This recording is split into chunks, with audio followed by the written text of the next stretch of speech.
రెండు రాష్ట్రాల్లో మైకులు మోగబోయాయి. ఆంధ్రప్రదేశ్, తెలంగాణలో పోలింగ్కు సర్వం సిద్ధమైంది.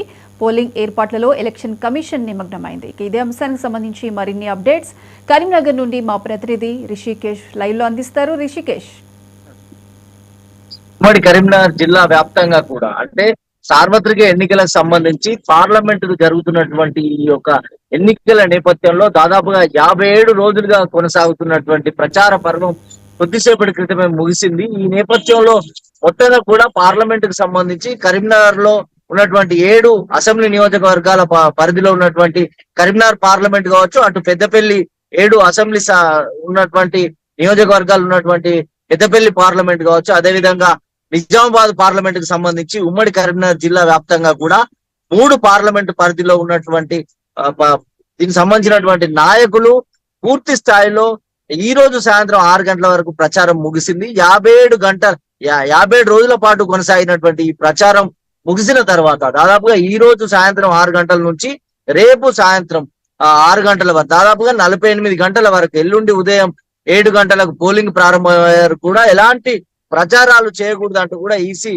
నిబంధనలు విడుదల చేసింది. ఈ నేపథ్యంలో దీన్నంతా సైలెంట్ పీరియడ్ గా పరిగణిస్తారు. ఇప్పటికే ప్రచారానికి సంబంధించి కూడా అటు బిఆర్ఎస్ కు సంబంధించి మాజీ ముఖ్యమంత్రి కేసీఆర్ పూర్తి స్థాయిలో రోడ్ షోతో బస్సు యాత్ర ద్వారా ప్రచారంలో పెద్ద ఎత్తున ప్రజల్లోకి వెళ్ళారు. తెలంగాణకు కేవలం బిఆర్ఎస్ పార్టీ మాత్రమే రక్షణగా ఉంటుందంటూ కూడా కేసీఆర్ పెద్ద ఎత్తున ప్రజల్లోకి వెళ్లేటువంటి ఒక ప్రయత్నం చేశారు. దాదాపుగా 15 రోజుల పాటుగా ఆయన రోడ్ షోలు నిర్వహించి బస్సు యాత్ర పేరుతో స్ట్రీట్ కార్నర్ మీటింగ్లతో ప్రజల్లోకి వెళ్ళినటువంటి పరిస్థితి. స్టార్ క్యాంపెయినర్ గా బిఆర్ఎస్ వర్కింగ్ ప్రెసిడెంట్ కేటీఆర్, హరీష్ రావులు పాల్గొన్నారు. మరోవైపు కాంగ్రెస్ కి పూర్తిగా సీఎం రేవంత్ రెడ్డి అన్ని తానే వ్యవహరించి కూడా ఇక్కడ 17 పార్లమెంట్ ఎలాగైనా గెలుచుకోవాలని బీజేపీ పైన టార్గెట్ చేస్తూ బీజేపీ గాడిద గుడ్డు ఇచ్చిందంటూ కూడా పెద్ద ఎత్తున ఒక ప్రచారానికి కొత్త అయినటువంటి ప్రచారానికి తెరలేపారు. మరోవైపు రిజర్వేషన్ల రద్దు చేస్తుంది, రాజ్యాంగాన్ని సవరించే ఒక ప్రయత్నం బీజేపీ చేస్తుంది అంటూ కూడా ప్రజల్లోకి వెళ్లేటువంటి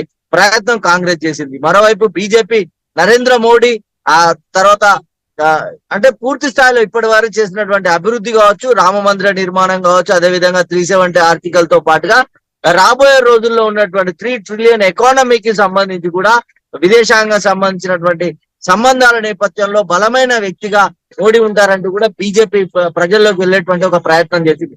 మొత్తంగా 57 రోజుల పాటు వివిధ పార్టీలు వారి యొక్క కేంద్ర మంత్రులు, రాష్ట్ర మంత్రులు, పెద్ద పెద్ద నాయకులతో పాటుగా ప్రియాంక గాంధీ, రాహుల్ గాంధీ వరకు కూడా, ఖర్గే వరకు, అదేవిధంగా నడ్డా, అమిత్ షా వరకు కూడా తెలంగాణలో విస్తృతంగా పర్యటించినటువంటి పరిస్థితి. కరీంనగర్ లో కూడా పూర్తి స్థాయిలో పర్యటించారు. అయితే ఇప్పటికీ ఈ రకమైనటువంటి ప్రచారం నేపథ్యంలో కేసీఆర్ పైన 2 రోజుల నిషేధం ఈసీ విధించింది. ఆ తర్వాత కాంగ్రెస్ ఇచ్చిన ఫిర్యాదుతో బండి సంజయ్ పైన కేసు నమోదు చేసింది. అయితే ఇది ప్రచారానికి సంబంధించినటువంటి అంశాలు కాగా 6 గంటలతో ముగిసినటువంటి ఈ ప్రచారం రేపు ఎల్లుండి అంటే దాదాపుగా సోమవారం ఉదయం 7 గంటల వరకు పోలింగ్ ప్రారంభం వరకు కూడా సైలెంట్ పీరియడ్ ఉంటుంది. ఇప్పటికే ఎక్కడ కూడా సభలు, సమావేశాలు నిర్వహించవద్దని ఈసీ తెలియజేసింది.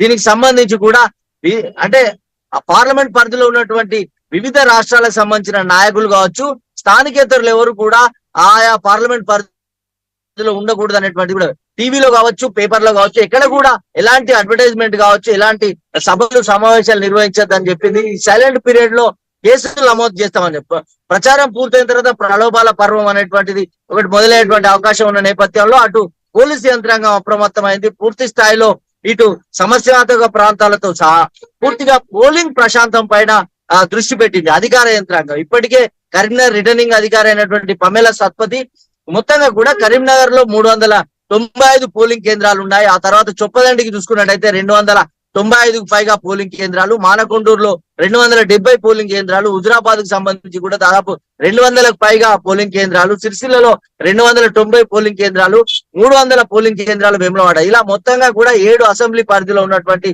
ఈ పోలింగ్ కేంద్రాలకు దాదాపుగా 1800కు పైగా ఉన్నటువంటి ఈ పోలింగ్ కేంద్రాలలో పూర్తి స్థాయిలో 8900కు పైగా పిఓలను, ఏపీఓలను, పూర్తి స్థాయిలో అధికారులను పోలింగ్ ప్రశాంతంగా సజావుగా జరిగేటట్టుగా కూడా ఈ ప్రక్రియకు పూర్తి స్థాయిలో సన్నద్ధమయ్యారు. ఇప్పటికే పోలింగ్ కు సంబంధించి కూడా ఈవీఎంలకు సంబంధించి అటు వీవీప్యాట్లకు సంబంధించి 3 రౌండ్ల వారీగా ర్యాండమైజేషన్ కూడా పూర్తి చేసినట్టుగా కూడా రిటర్నింగ్ అధికారి పమేలా సత్పతి తెలియజేశారు. మరోవైపు కరీంనగర్ ఉమ్మడి కరీంనగర్ జిల్లా వ్యాప్తంగా ఉన్నటువంటి 3 పార్లమెంట్ పరిధిలో సమస్యాత్మకమైనటువంటి ప్రాంతాలను గుర్తించినట్టుగా కమిషనర్ అదే విధంగా రామగుండం కమిషనర్ పూర్తి స్థాయిలో 8,000కు పైగా పోలీసు యంత్రాంగాన్ని వాడుతున్నట్టుగా పూర్తి స్థాయిలో భద్రత కల్పించి ప్రతి చోట సజావుగా ప్రశాంతంగా పోలింగ్ జరిగేలా చూస్తున్నట్టుగా తెలుస్తుంది.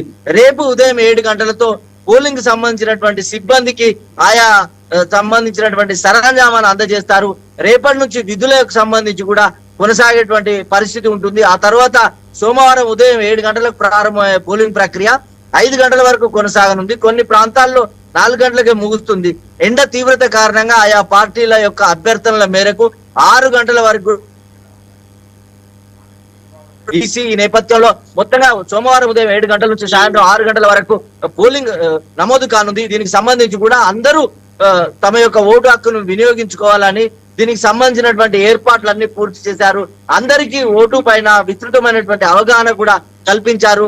ఈ ఓటు హక్కు వినియోగించుకోవడానికి 12 రకాల ఆధార పత్రాలను అనుమతించనున్నారు. దీనికి సంబంధించి డ్రైవింగ్ లైసెన్స్ కావచ్చు, పాన్ కార్డు కావచ్చు, ఇలా ఓటర్ ఐడి కావచ్చు, ఇలా మొత్తంగా కూడా పాస్పోర్ట్ తో సహా మొత్తం 12 రకాలైనటువంటి ఆధార పత్రాలను కూడా అనుమతించనున్నారు. ఎక్కడైనా కూడా సివిజిల్ యాప్ ద్వారా వారు కంప్లైంట్ చేయవచ్చు. ఎవరికి ఓటు హక్కు ఉన్నా కూడా వారికి ఎలాంటి ఆధారాలు లేకున్నా కూడా ప్రత్యేక అనుమతితో ఓటు హక్కు వినియోగించుకునేలా ప్రతి ఒక్కరూ ఓటింగ్ లో పాల్గొనే విధంగా కూడా ఇక్కడ ఉన్నటువంటి రిటర్నింగ్ అధికారి పమేలా సత్పతి పూర్తి స్థాయిలో ఏర్పాట్లు చేశామని చెప్తున్నారు. మొత్తంగా ఎన్నికలకు సంబంధించినటువంటి ప్రక్రియ ఇప్పటికే ఒకవైపు ప్రచారం పూర్తవగా ఈ సైలెంట్ పీరియడ్ అనంతరం సోమవారానికి జరిగేటువంటి ఎన్నికల పోలింగ్ ప్రక్రియకు సర్వం సిద్ధమైందని చెప్పొచ్చు. Over to you. Right Rishikesh, thank you. అయితే దీనికి సంబంధించి